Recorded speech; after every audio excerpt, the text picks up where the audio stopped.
Hello, welcome to the Outspoken Artist special edition here at Imaging 2024. I am here with Erin Hernandez-Reisner. How are you today? I'm good.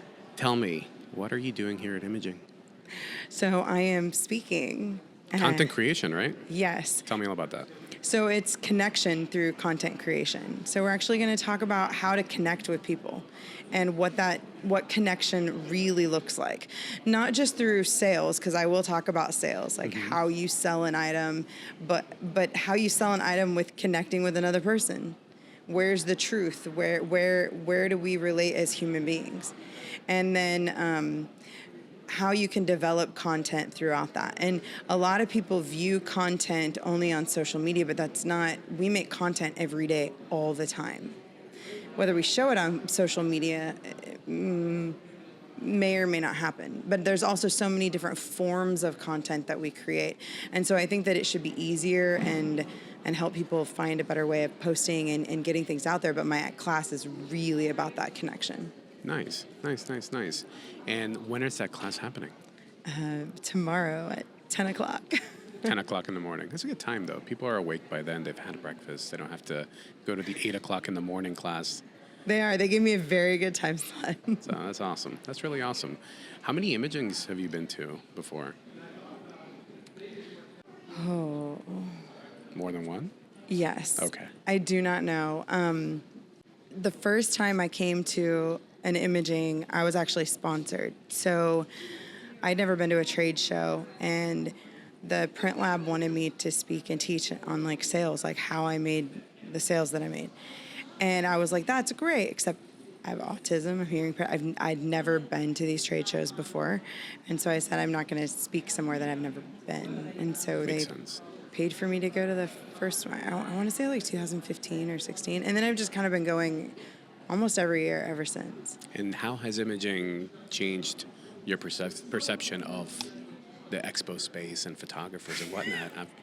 Okay, so first off, like you had mentioned something earlier about how awesome the photographers were here and how caring and kind everyone was. And that's what kept me coming. Okay, good. We can keep that line going.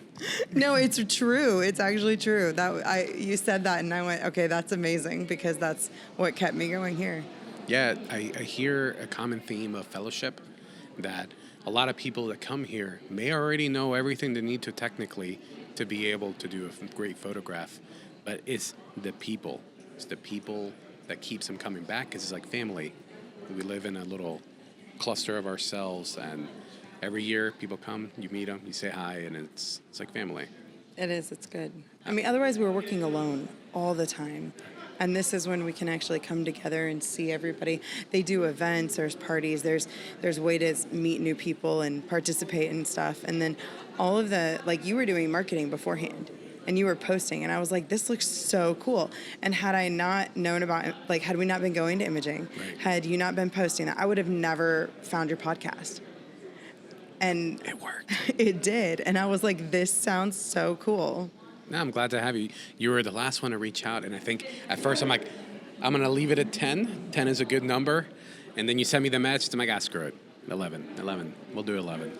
11's a good number. Yeah, it is. It's a lucky number. It's a lucky number. And I'm glad you reached out. I really did, because you have a vast background. You've done wedding photography and portrait photography, and I also read that you are a best-selling author. Tell me about that. Okay, so with the content creation stuff, were you ever on Clubhouse? Maybe once. Okay, so in the early years of Clubhouse, I rocked Clubhouse. I didn't mean to rock Clubhouse, but I rocked Clubhouse. I was super lonely, very depressed, and Clubhouse was kind of this amazing thing where I could connect with people. And in doing so, I ended up pitching.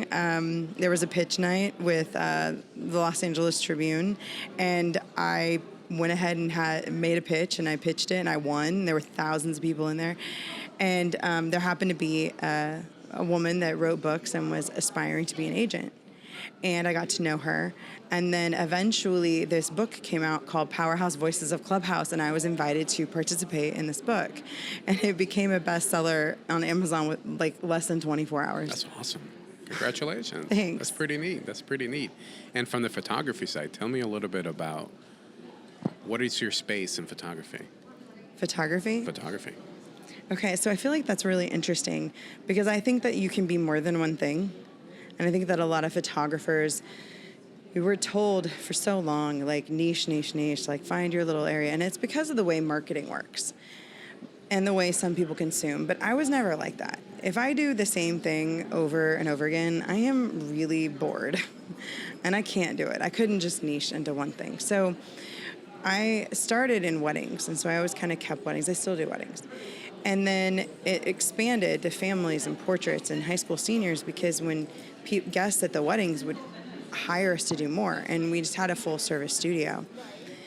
And then I've always been an artist, so I went to school and I graduated, but was selling art before I graduated. I was doing art shows and stuff.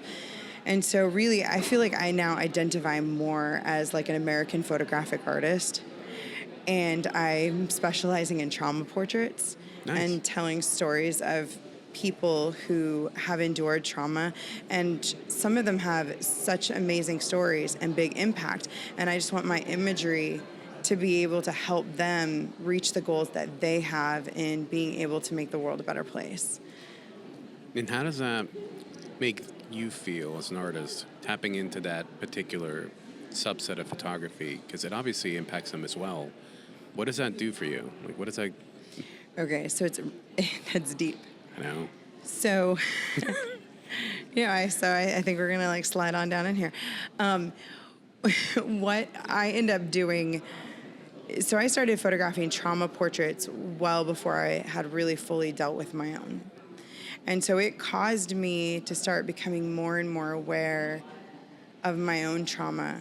And then I needed to really take some time to heal and analyze and understand and share with certain people and be able to own my own story. And it changed me as a human and it changed me as an artist. Not only did I find that by opening up with my own trauma, my own stories, it made other people feel safe and it allowed other doors to open up. So they were vulnerable with me. It didn't just happen like overnight. It kind of grew into this thing, which was nice because it was more organic and it gave me time to process and learn. But I'm still going through it. Like I'm still like, the doors are constantly opening and the possibilities of the impact are flooding in. And so I don't even think I understand the magnitude of what is currently happening, if that makes sense. It does. Can you tell me a time with some of your people that you photographed, a time that just sticks out for you as something that's memorable, that maybe was potentially life-changing for them in your sessions? Okay, so I've been working with this woman called Nemelekai Singh. She's of the Maasai culture from Kenya, and she is a female mutilation survivor and a human rights activist. And so in photographing her, when we really connected, so we became friends over the course of some time, and it really established a good friendship with one another. And when we photographed her, she originally had this outfit that was just like a normal outfit, and I was like, I've been dreaming about you. And this is her words, this is what they call it, a tribal costume. And I was like, I've been dreaming about you in your tribal costumes. And she showed me some different versions that they have. And then when we photographed her, she was in her tribal costume and she started crying because it was the first time since her reconstruction that she'd worn her costume. And it was like a relief. And she said, the process at which she was realizing and she started sharing, because I was, I just stayed in the moment. And I usually don't talk when people are doing that. I let them feel their emotions and I just make it a safe space for them to do whatever it is that they want to be doing. No judgment, nothing. I'm not trying to make anybody feel better. I want them to feel their feelings. And so she was just crying and then she kind of smiled at me and she looked at me and she goes, This is the first time I've put this on since I've been reconstructed, and I'm okay. But I'm realizing now that, like, she was like, you can't throw out an entire culture because of things that were bad. And putting it on was healing for her. Being able to put on her tribal costume and going, there were good parts of my culture that I love. And we can change the bad stuff. And we don't have to deny all of it. And then when because she did that, all of these other women that were going through the same thing, that then she helps. She helps them get reconstructed. She helps them with surgeries. There are doctors that will do this for free. And some of them it costs money, like the hospitals you have to pay, but the doctors themselves will donate their time, which is beautiful. So she said that more women came forward from her tribe and her culture and from other cultures that had been doing the same thing to talk to her and get help because she put on her costume. And I thought that was really, it like made me cry. It's life altering. It's life altering. Question is there anything or any group or organization that people can support to help women like that? Is there anything out there that I can put on the screen? Yes. Okay. So I'm actually building it. So I have, we're building a non-for-profit, starting out as non-for-profit, and then it will evolve into a foundation. Okay. I actually just learned how to do this today. And I'm so happy because I've been doing a lot of research, but I connected with the right person who explained how to do it exactly. And I was like, this is exactly what I needed. And, but it's called the Compassion Project. Okay. And right now, what we're doing is working on building a hospital for the Maasai culture. So when that type of mutilation happens to women, labor is not the same. And so when they get pregnant and they have a baby, the labor pains come differently. They can't feel things the same way. And so when I found out that a lot of these women or the babies were dying in taxis on the way to hospitals because of how far away the hospitals are, it really impacted me. And I wanted to make a bigger change. So I've been approved as the first photographer to be able to document the women of the Maasai culture. So I get to go to Kenya. We're going to be photographing this. Wonderful. And hopefully raising money. The land is paid for. And so now we're raising money to build the hospital. And doctors are actually willing to come and reconstruct the women there. They just need the hospitals. And of course, the hospitals there are very different than the hospitals here. It's not the same thing. And so it's a much simpler thing. And so that's what we're doing now. And then after that, I don't know where the Compassion Project's going to go because I'm going to find new things, new stories. I have some ideas of things that I'm going to be doing. But I like to keep those secret until we figure out exactly how it's going to happen. Does the Compassion Project have a website? Is it compassionproject.org or? No, it's just my thing, and I named it. Okay. So it's coming soon. We're literally, yes, and I move pretty fast, so like probably by the time this airs, it will be there. I don't know. I edit pretty fast. You got to get to it. And do you post these really quickly? Well, it'll probably be sometime in February. Oh, you are fast. This is brilliant. I am fast. Okay. I put it now on video, so I have to do it now. I love this. Okay, so I am going to get this done. Okay. And I'm going to have it up, and we're going to be ready to go. Cool. And when I have the link, I'll put it there. Just message it to me and help people. I mean, that's at the end of it, that's I think that's what everybody wants to do. Yeah. And I think that the content that they create, the photos that we do, up until now, I always felt like stuff was kind of frivolous. Like it didn't have this massive meaning to me. You know, it was like, I didn't even have a wedding. And I think that's a common thing with some wedding photographers. Like we photograph weddings because we didn't have our own, you know. But I didn't. And so photographing weddings to me, for people who can afford a wedding, just doesn't seem to have the impact that I want to have. I feel like, you know, when I started doing stuff with this trauma, it really hit my heart. And I think that there are wedding photographers that love, and I love weddings actually, I really do. Like, I mean, you can't get a woman in a dress, like, you know, I can't. I love weddings. But it just didn't have that purpose. It didn't have that deep meaning. Yeah, it didn't hit my heart in such a magnificent way that I was really looking for, like, until this did. if you're in a position to help, if you're in a position to make a difference, I think you should. And it sounds like right now, all these little things have led up to where you are right now. And you never know who you're going to help. Just from started with taking pictures, but now it's progressing into something even further. And in the case of, I forgot her name, but she felt like she was herself again just by wearing that tribal costume. And that changed her life. And now she's changing other lives. That's awesome. That's really awesome. I didn't know about that. Yeah, you get with me and everything gets like heavy and deep like real quick. Not at all. Not at all. Not at all. No, it really is. It's a really neat story. It really is. And I don't want to focus too much on the fact of the autism and et cetera. Can you share, though, how that has shaped your experience, not only in the photography space, but you mentioned something about masking, and I'm curious your thoughts on that, having to mask to the environments. Okay, so that's very common with women, and I know that a lot of men, a lot of people that have autism end up having to mask just to fit in, to blend in. So ultimately, like, we're really great chameleons. And I guess I'd like to speak for myself instead of everyone, because, I mean, we're an entire massive community and everyone's really different. But with social media, I'm starting to find a lot more people that are similar to me, and that's been really beneficial. I get overwhelmed very easily, and the input becomes a lot. And I'm always trying to figure out the best way to fit in and the best way to belong.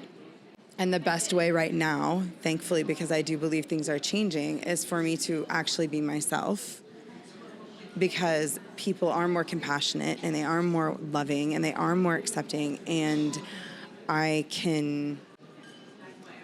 am more accepted by other people. And the problem at this point, I don't believe, is the other individuals as much as it is me and my own trauma and issues, and having to be able to trust other people and know that it's going to be okay and that I can be myself and it be okay. But it's really hard because I don't quite know how to unmask. I think that autistic people can make very amazing actors. So I've studied humans my entire life, what they do, how they behave, how they act, what they feel. I can sense if somebody tells me a lie, because based on the energy of the heart rate versus like what they actually tell me to my face, I actually know the difference. When somebody lies to me in my face, but then their heart is something else, and let's say it's just a story, it's not, they're lying to themselves. You know, it's not malicious in any way. They're just having a conversation. But then I'm sitting here going, well, which one do I do? Because they want one thing from here, and then they want something else from here, and they're not connected. It's 18 inches of disconnect with every human walking around. And so really, we need to be able to get these things aligned and not be afraid of who we are, and then also like eliminate everybody that's trying to be manipulative. Agree. I would agree, because it's easier just being yourself. And it sounds crazy, because I think at some point most people do that. They chameleon themselves into thinking, I'm going to be somebody that I think is going to be liked, where you need to just be around people that are going to like you for you. That's right. That's really it. And or be alone for a really long time, which was that too. me. That too. I was alone forever. So how do you deal with, you mentioned you get overwhelmed easily. How do you deal with imaging? And even weddings. So like I hyper focus on the thing that I need to be doing. So I have autism and ADHD, when I feel like the ADHD like is very beneficial in these aspects, but the autism is worse than ADHD. But the ADHD, I can hyper focus on stuff. So I go like, okay, this is what we're doing and this is what I'm doing here. And I allow energies to flow. So if I feel emotion, I let the emotion pass. The problem is that if you grab the emotion and then you hold it, because with autism, I feel so much from everybody. I can feel everything, like all at once. And sometimes I can feel what other people are doing, and it almost feels like it's hard to differentiate their emotions and their feelings from how I feel. And so I learned a long time ago to just like take a breath, take a step back and go, why am I feeling this way? And if I have no reason to feel that way, then I know that energy was not mine and I just have to let it go. But it's the reason why I think sometimes autistic people like shut down and they won't communicate. Because let's give an example. Let's say you have a child that doesn't talk and they're in an apartment and that apartment is messy. First off, visual noise is something.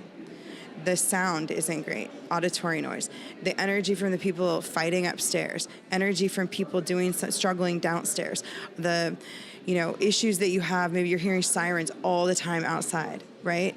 That is so much for one child to not understand what to do with, that they just collapse and shut down, go away, and then live in their head.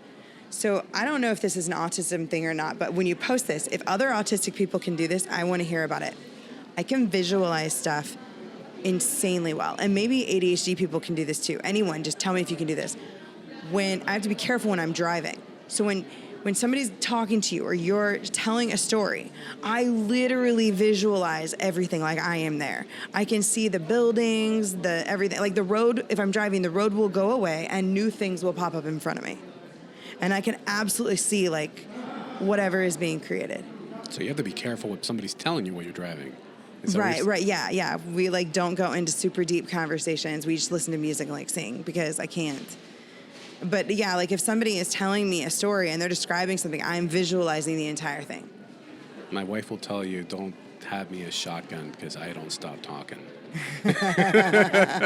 And I'll put some weird visuals here and there. So I felt like when Inception came out, I was like, this is really cool. And I'm not analyzing the concept, but the way that Christopher Nolan like actually designed out everything and the way that the buildings would pop up, I was like, I visualize stuff like this all the time. This is so cool. The visuals are fantastic. They really are.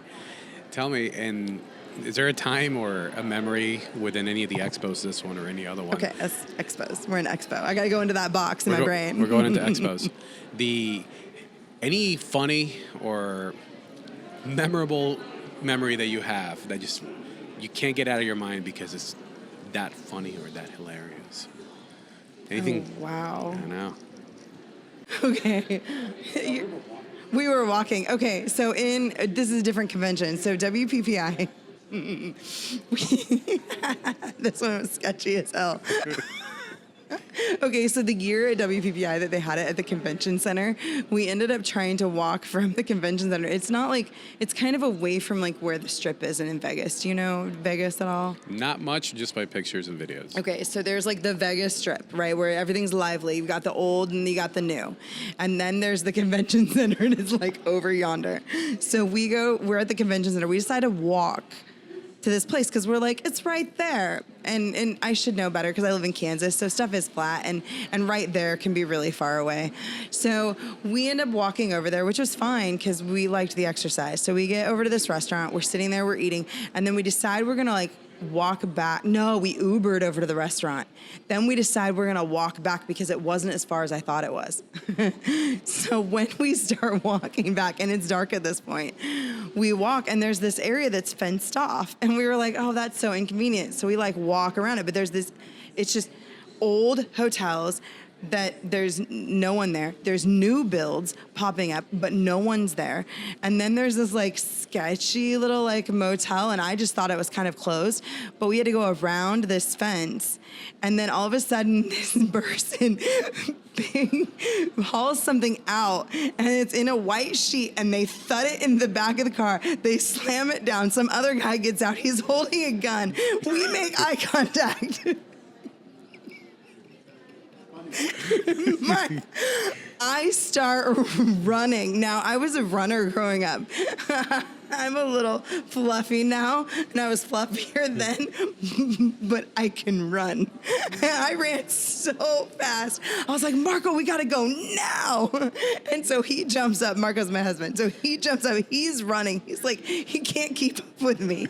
I'm like outrunning him. I'm like, no, we gotta go now. And we are like booking it. And then these people like follow, like these other people start following us. But we're like, I don't know, like maybe they're just driving. Like it just feels feels like they're following us, but they may be going to the convention center. We don't know.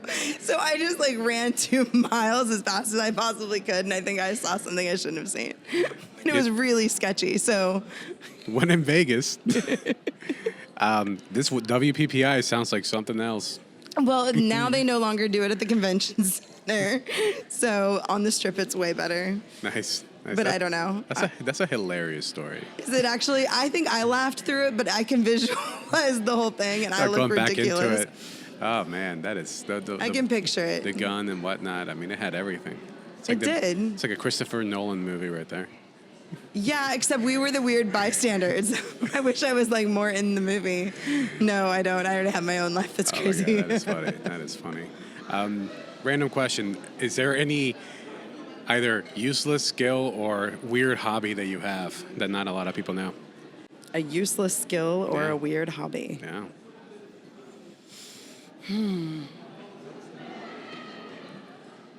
You mentioned you were an opera singer, right? Yeah, okay, but I don't think that's a useless skill. No, but it's a hobby. Yes, but I think a lot of people might know, but that's okay. So I met my husband while performing in Mozart's Don Giovanni. What's more impressive, I think, is that I'm hearing impaired. So I was born and my bones were, as I grew, the bones in my ears didn't grow.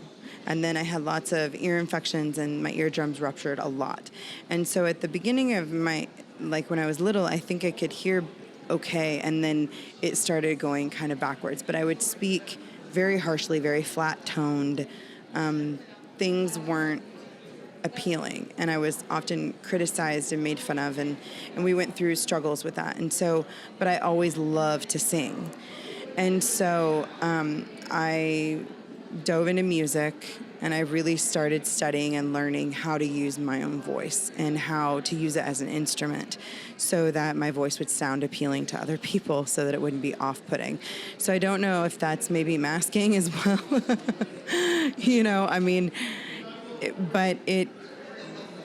I loved singing and loved performing, but the sound and the way it needed to come out was good. And it's kind of interesting because my husband's from Mexico City, and so his first language is Spanish. And people will ask me, like, so how many languages do you speak? Like, this first one was really hard. It's really hard to learn. Spanish is not easy. People don't realize how hard that is. Well, I can't hear all the different enunciations of the words. So I can't get the dialects sometimes, and I can't hear them. I can't hear it all the time. And so it's really hard. And this language was super hard to learn for me and to like get the vocals to speak correctly. But opera actually helped with all of that. There's the International Phonetic Alphabet, IPC, or International Phonetic Alphabet, IPA.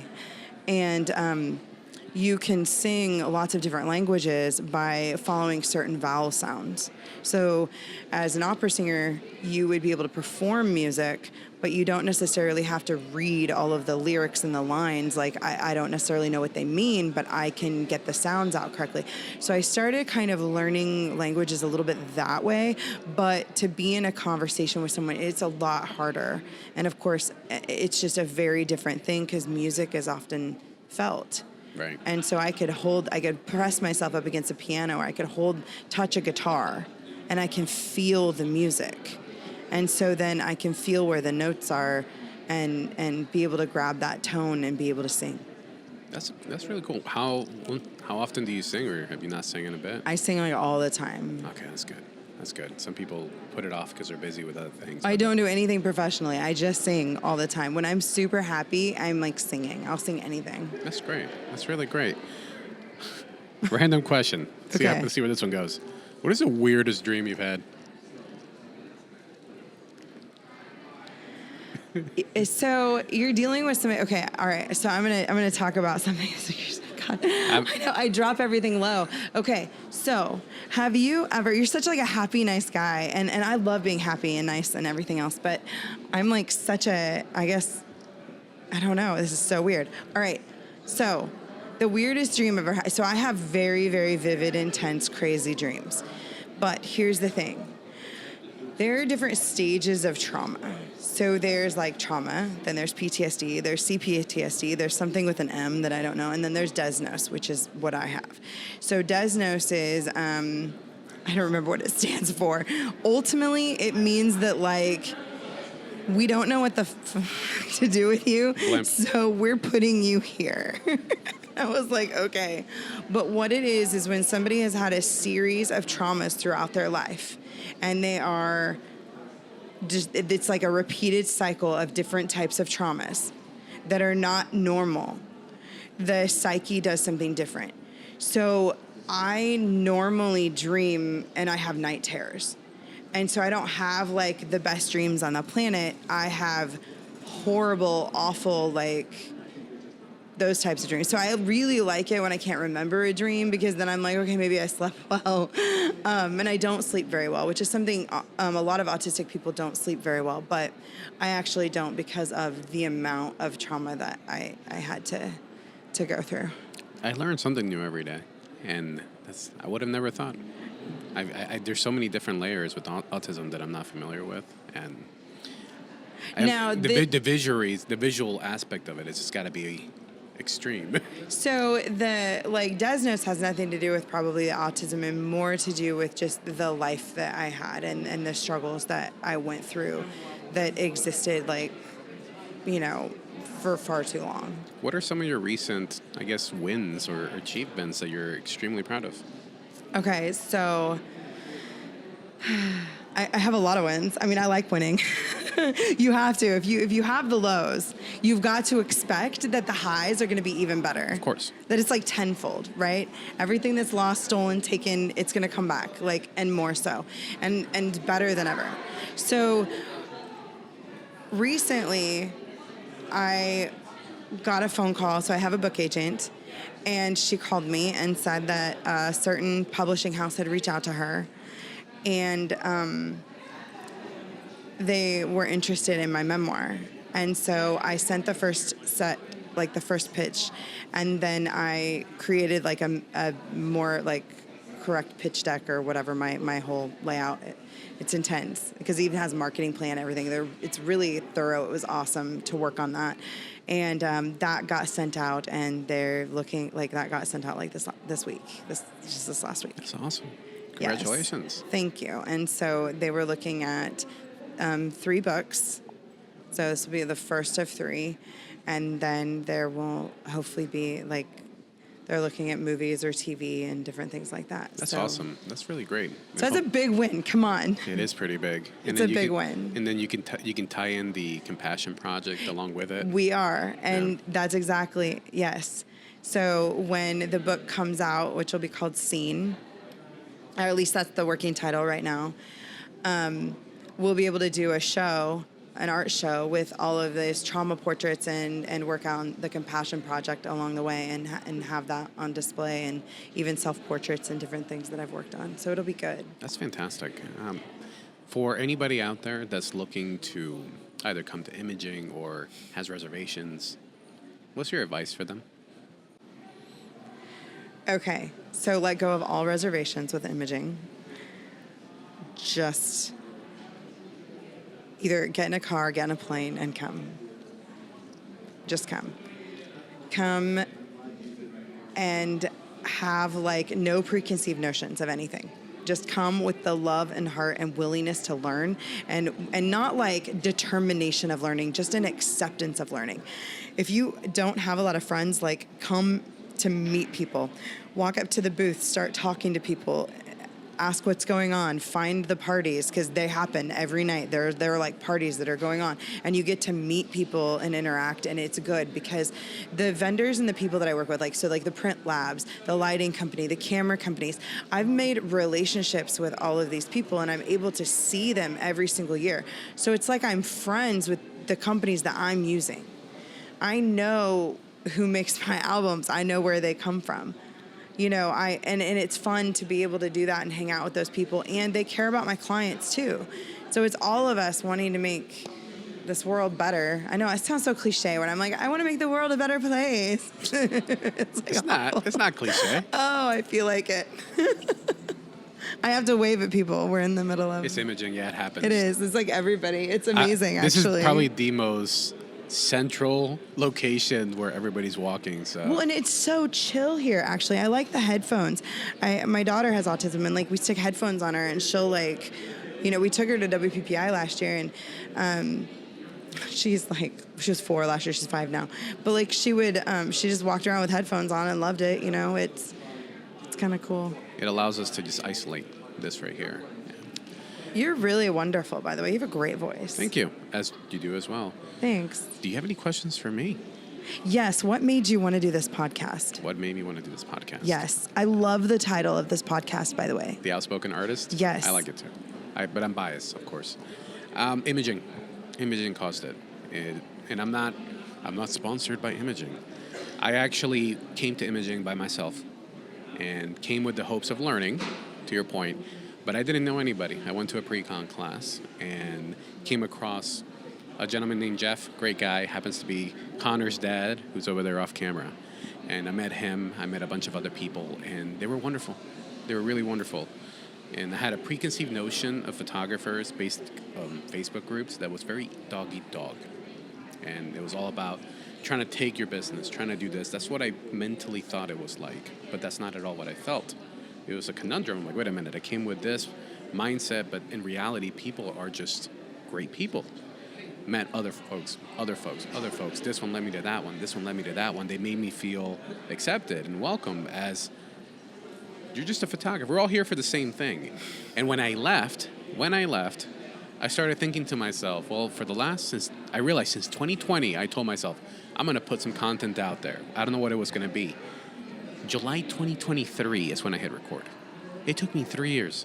3 years. I wish I could go back and record back in 2020, but 3 years. But this time I knew what I wanted to do, which was I wanted to highlight people that I've met, showcase what they do, the good, the bad, etc., and not make it about me. Just introduce people to these folks, and that's why.